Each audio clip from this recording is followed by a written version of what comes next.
E aí, galera, beleza? Aqui é o professor Clazão, Geografia, Geopolítica, Atualidades. Que ótimo dia pra gente bater um papinho aí, reta final do nosso Enem. Eu quero você chegando bem forte, você chegando bem preparado aí pra você pegar a parte de humanas e sentir aí bastante confiança na geografia, nas questões atuais, na geopolítica.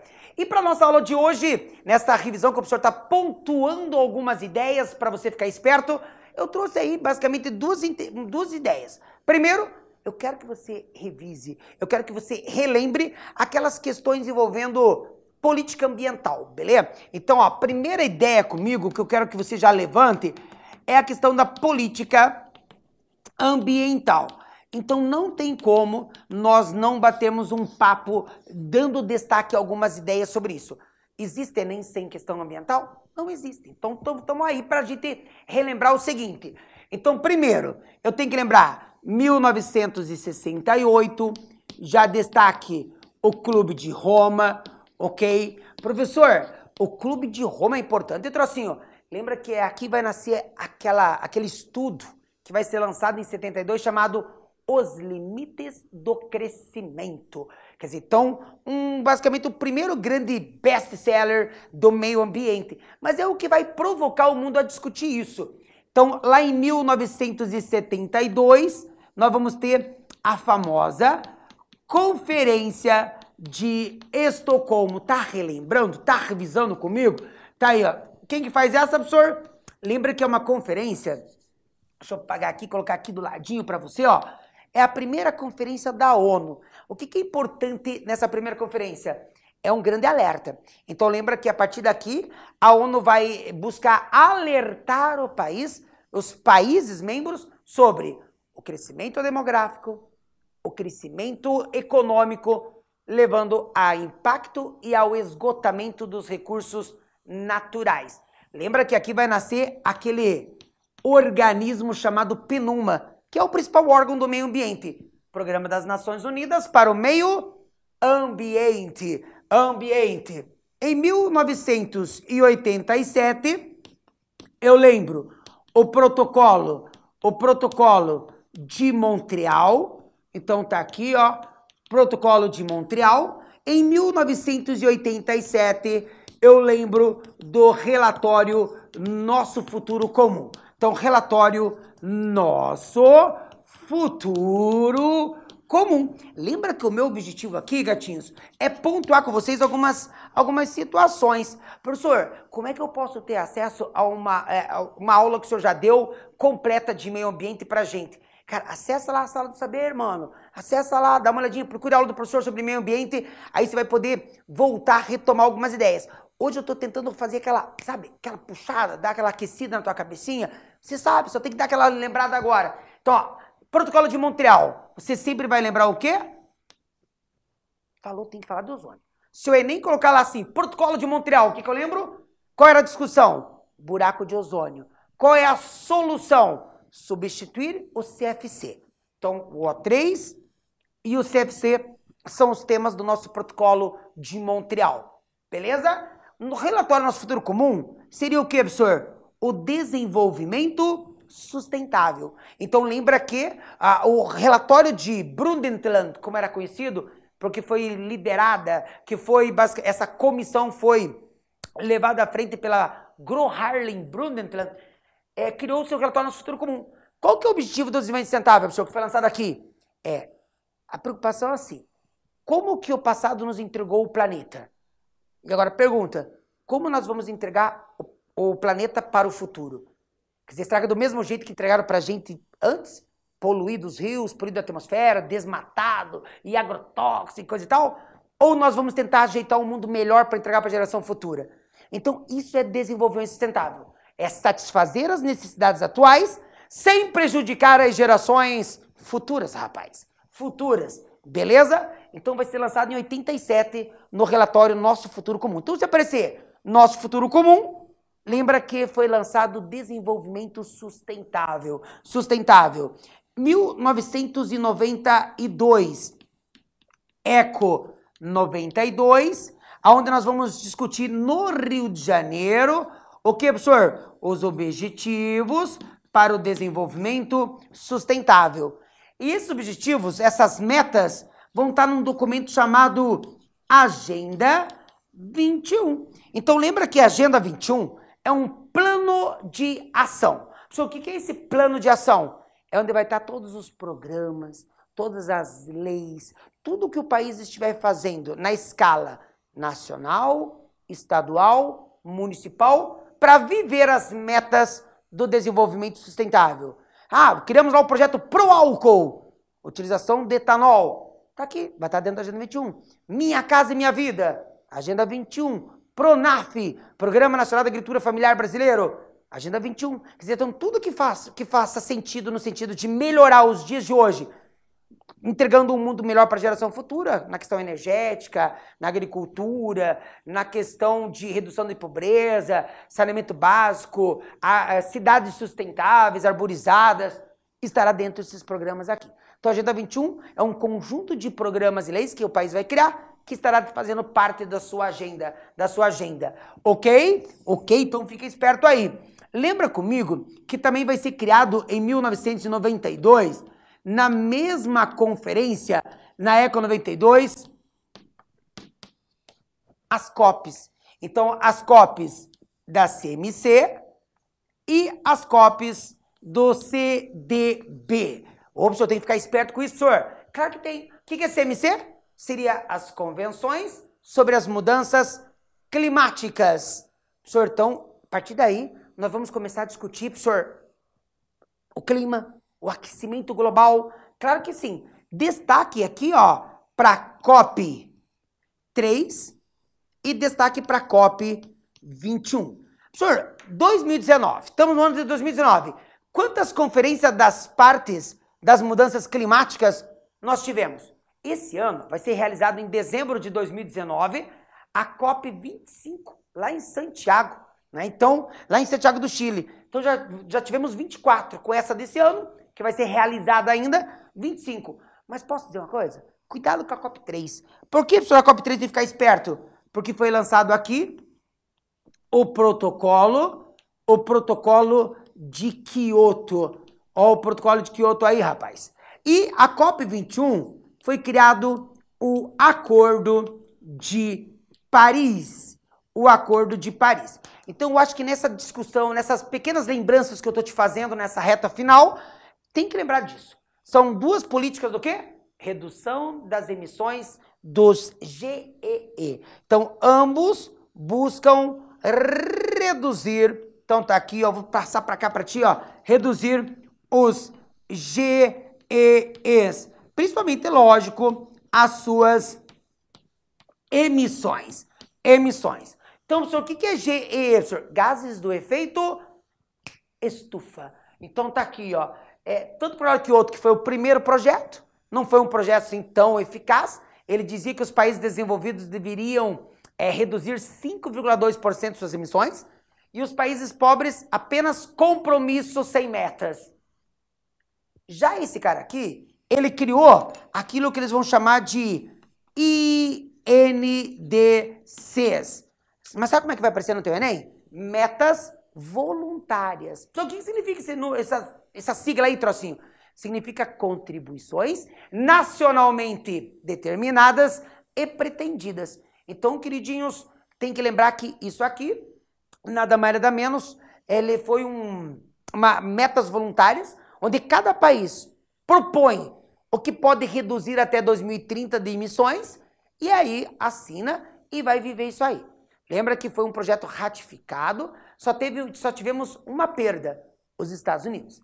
Em 2017, o Donald Trump, ele retira os Estados Unidos do projeto. Barack Obama assina, Donald Trump retira e tem que ficar esperto em relação a isso. Qual o objetivo do Acordo de Paris, que eles gostam de lembrar? Não deixar, em 2100, o aumento de temperatura chegar a 2 graus. Se possível, 1,5 graus Celsius. Professor, qual é a média do aumento de temperatura hoje, professor? 0,87. Então tem que ficar muito esperto a isso também. E mais uma dica aqui, ó.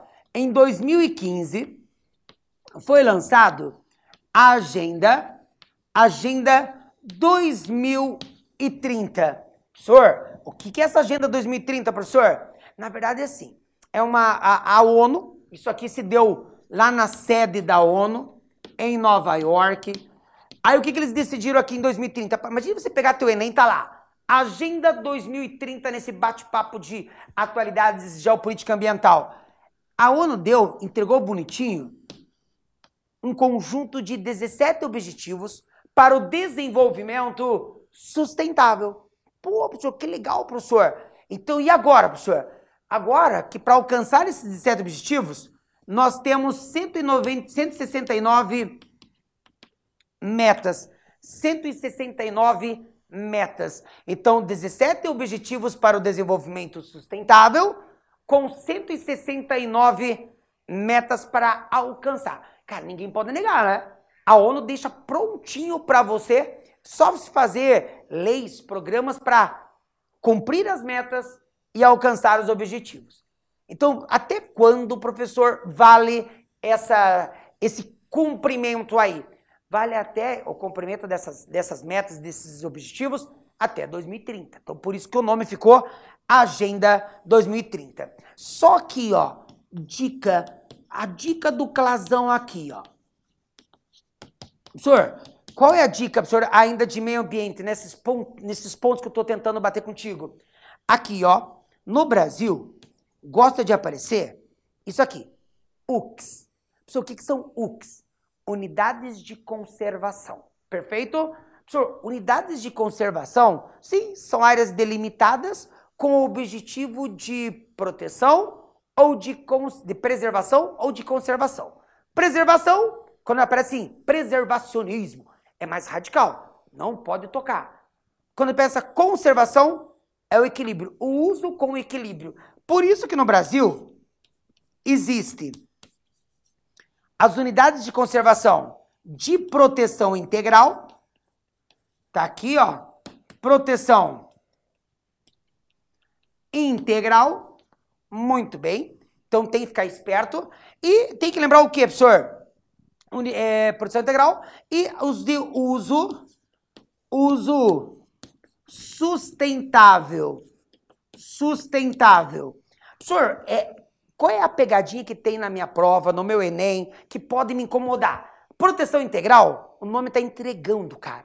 Não pode ter atividade humana econômica. Então já lembra, ó, não economia. Perfeito? Não economia. Então toda área que for delimitada sendo chamada de unidade de conservação de proteção integral, não economia. Perfeito? Tem que ficar esperto? Tem que ficar esperto. Professor, pode visitação? Pode, controlada. Professor, pode estudo, áreas de pesquisa? Isso posso e eu posso marcar X.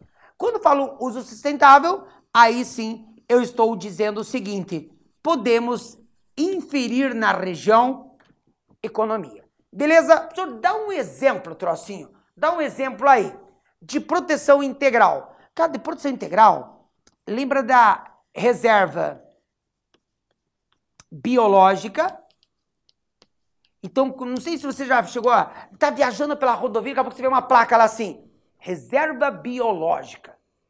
Quando tem esse nome, é uma categoria de proteção integral. Quer dizer, então, não pode caçar, não pode cortar madeira, não pode absolutamente fazer nada a não ser pesquisa, ali ter o conhecimento de estudo. Quer ver outro exemplo? Parques nacionais. Parques nacionais, eles são denominados assim, porque a ideia é visitação, pode ter, claro que pode, mas não pode ter atividade econômica. E aqui, uso sustentável, reservas extrativistas. Olha as reservas extrativistas aí, gente, ó. Extrativistas. Professor, que reserva extrativista, professor? Vou dar um exemplo. Lá na Amazônia, os caras têm o costume de delimitar territórios para criar áreas de castanheiras, extração de castanha. Delimitar territórios, áreas de seringueiras. Quer dizer, então, esse tipo de delimitação é para uso sustentável. Então, o governo está delimitando territórios para que se tenha uma economia. Ok? Outro exemplo, que eu acho que é bem legal de ficar esperto, é APA. Então, área de preservação ambiental. A área de preservação ambiental, professor, é uma área que pode ter economia, pode ter aí muitas vezes, eu vou pegar muitas vezes tem no litoral, né?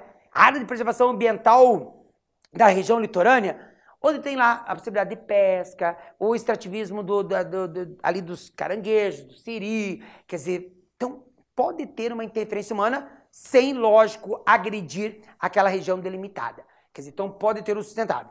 Dica boa? Dica do Clasão? Faz o seguinte comigo. Ó, faz assim, dica do Clasão 1, ok? A dica 2 do Clasão, nós vamos destacar o quê, professor? Nós vamos destacar a questão do Código Florestal. É importante? Claro, então você viu que a aula do professor pegou em cima de dicas sobre meio ambiente que gosta de atentar você. Então, olha lá, ó. Então, vamos pegar o seguinte aqui, ó. Dica 2 do Clasão, o nosso Código Florestal. Professor, o que seria isso, trocinho? Cara, é regras. Então, hoje no Brasil, nós temos um conjunto de leis, nós temos um conjunto de regras que fazem o quê, professor? Aliam, isso aqui, ó, aliam a expansão econômica, isso aqui ligado diretamente à questão da agricultura, então a expansão agrícola, ok? Com o que, trocinho? Com a ideia de proteção. Agora ficou bom, professor. Proteção. Lindos. Professor Clasão, você comprou uma fazenda, né, professor Clasão? Comprei. Sou rico. Comprei. Agora pergunta, eu posso fazer tudo o que eu quiser dentro da minha propriedade? Não, professor Clasão. Tem um conjunto de regras que hoje o Brasil, o proprietário de terra tem que seguir para poder explorar a sua propriedade. Então, dentro da sua propriedade, nós temos regras para o quê? Regras para RL e regras para aquilo que a gente chama de APPs. Professor, tua revisão, professor, tá cheia de siglas, trocinho, não tô gostando. Aqui, ó, APPs. Então, RL significa o quê, professor? Reserva legal. Então, reserva legal. APPs é o que, professor? Áreas de preservação. Olha aí, ó. De preservação permanente. Permanente. Professor, são áreas que, então, já na lei, já está dizendo que é uma área que tem que ser protegida, professor? Sim. Vou dar um exemplo. Você comprou tua fazenda lá e na tua fazenda tem o quê? Nascentes. Professor, parece que eu já estou matando uma questão aí do nosso Enem. Nascente é uma APP. Então, tem regras de quanto você pode, em torno da nascente, interferir. Posso dar a dica? No nosso novo código está dizendo que de 50 metros de raio da nascente, não pode ter atividade humana. Tem que ser uma área de preservação permanente. Olha aí, ó. Morros. Principalmente ligado ao quê? Aos seus topos. Eu comprei uma fazenda, professor, que parece um beiral, parece um barranco. Cara, áreas de morros. Fala comigo. Aqui, ó. Qual é o ângulo que eu estou fazendo? Professor, você está fazendo 90 graus. E agora? 45. Dessa declividade para 90, não pode ter atividade humana. Pronto. Quer dizer, então são algumas regras que são criadas para que o agricultor possa saber o que ele pode e o que não pode dentro da sua propriedade, ok? Principalmente pensando aliar a questão econômica com a proteção dos recursos naturais que ele tem. E outra aqui, ó, exemplo bem legal também, é a questão da mata ciliar. Professor, mata ciliar é aquela mata que se envolve às margens do rio, né, professor? Perfeito. Então, margem dos rios. Então, ó, morros, nascentes, mata ciliar são o quê? Área de preservação permanente. Professor, o que é a reserva legal? A reserva legal, ela vai estar ligada diretamente, para você guardar rápido, aos biomas. Por exemplo, comprei uma fazenda lá no Cerrado. A pergunta que não quer se calar, qual a porcentagem do Cerrado na minha fazenda? O quanto que a lei diz que eu tenho que deixar em pé na minha propriedade? Então, ó, só para você ter uma ideia, a Amazônia é 80%. Ó, tô colocando as novas regras. Tá aqui, ó, o cerrado é 35%.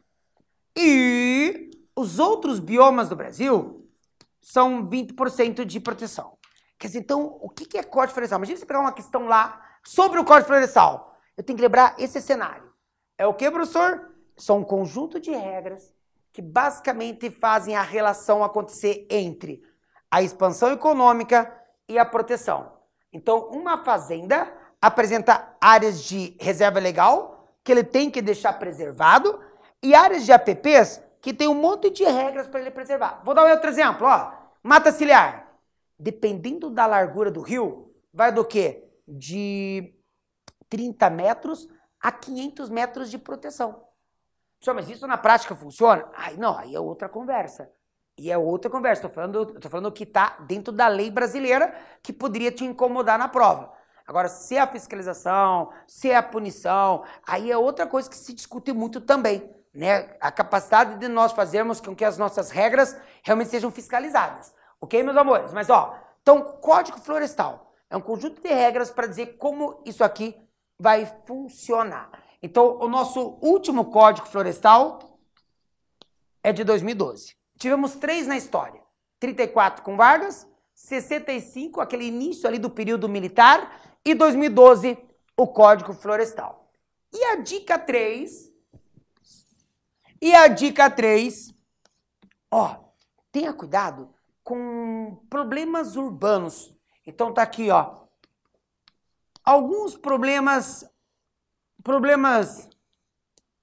urbanos que o nosso Enem gosta, é repetitivo na prova.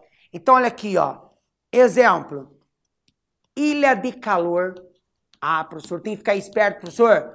Claro, amores. Segundo, a chuva ácida. E terceiro, a inversão térmica, ok? Então, a inversão térmica. Parou e olha. Primeiro, ilha de calor. O que significa, professor? Ele quer dizer que a cidade representa uma área mais quente do que as áreas vizinhas, ok? Então, se eu estou no núcleo urbano em direção à área rural, as temperaturas vão gradativamente caindo, porque a cidade representa uma área mais quente. Primeiro motivo, muito concreto. Segundo motivo, ausência de áreas verdes. Terceiro motivo, canalização hídrica. Quarto motivo, muitos prédios. Quer dizer, então, verticalização urbana. Quer dizer, então, todo esse cenário torna o espaço urbano mais quente e acaba interferindo, ok? Pensa comigo, uma área mais quente é uma área que atrai ventos. Os ventos sopram de uma área de alta pressão para uma baixa pressão. E quando uma área está quente, se torna menor pressão em relação às áreas vizinhas. Então, eu já vi questões dizendo que o agrotóxico pode ser levado pelo vento, os seus resíduos que estão na atmosfera, em direção à cidade, porque a cidade representa uma área mais quente, concentração de poluição. Chuva ácida. Lembra lá da aulas de química? Chuva ácida.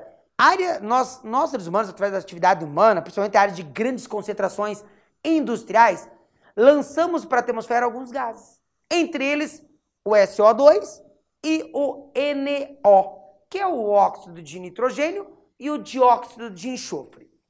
Em contato com a atmosfera, depois de várias reações, dá origem a 2 ácidos, o H2SO4, o ácido sulfúrico, e o HNO3, o ácido nítrico. Você não tem problema nisso. Ele precipita isso, mano. Ao precipitar, aumenta a acidez de represas, lagos, levando à morte da fauna, da flora, atrapalhando o abastecimento até humano. Segundo, corrosão de estruturas urbanas. Terceiro, destruição de plantações, biomas, bosques urbanos, ok? Áreas de cinturões verdes, que é a área de produção agrícola voltada ao mercado interno, principalmente a cidade, e, ao mesmo tempo, produz problemas de pele no ser humano. Então, fique esperto a essa dica. E a inversão térmica, ela é o quê? É um problema urbano. Numa manhã gelada, o ar frio próximo à superfície ele pesado, ele não sobe. O ar frio aqui em cima, pesado, não tendo espaço para ocupar, porque as moléculas contraem com frio, não descem. Quer dizer, a inversão térmica é um período em que, na cidade, não ocorre a circulação do ar. Não circulando o ar, concentra a poluição, criando uma neblina de poluentes, recobrindo a cidade e trazendo problemas respiratórios às pessoas. Aquele termo smog, uma neblina de poluição. Beleza? Bom, então você viu aqui que as dicas que o professor te deu foram voltadas bem em questões ambientais. Unidade de conservação, código florestal, alguns problemas urbanos, as conferências que eu dei destaque para você, beleza? Vai lá, faça um ótimo Enem e aí pode contar com o professor e com a Sala de Saber sempre aí, beleza? Grande abraço para vocês, tchau!